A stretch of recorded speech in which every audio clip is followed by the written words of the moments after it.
যে বাবা মাকে জন্ম থেকে তোমার পুরো পৃথিবী বলে জানতে, হঠাৎ একদিন সকালে শান্ত গলায় সে জানিয়ে দেবে আর তার পক্ষে থাকা সম্ভব নয়, কারণ তিনি অসুস্থতা কিংবা বার্ধক্যের কাছে পরাজিত।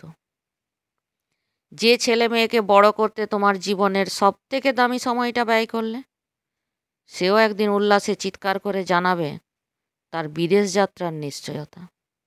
কষ্ট হলেও তাদের সফলতার আনন্দে সামিল হতে হবে। 18 থেকে 25 বছর বয়সের মধ্যে একজন তৃতীয় ব্যক্তি তোমার জীবনে আসবে, যে সারা জীবন হাতটা ধরে পাশে থাকার প্রতিশ্রুতি দিয়েও একঘেয়ে জীবন থেকে বের হতে কিংবা তোমার থেকে ভালো কাউকে পেয়ে গিয়ে দুম করে তোমার হাতটা ছেড়ে দেবে।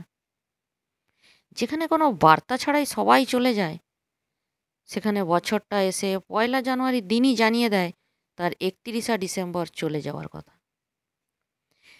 31 ডিসেম্বর রাত্রি 11টা 59 পর্যন্ত আমাদের সাথেই থাকে, শেষ অবধি চেষ্টা করে তার কথা রাখার।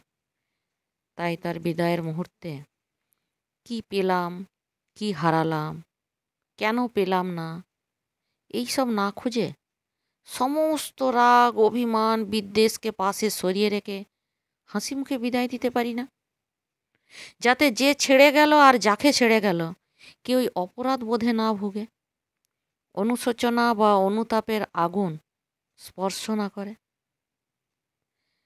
আসলে একটা কথা কি জানো তো, কেউ চিরকাল থাকে না, কেউই না।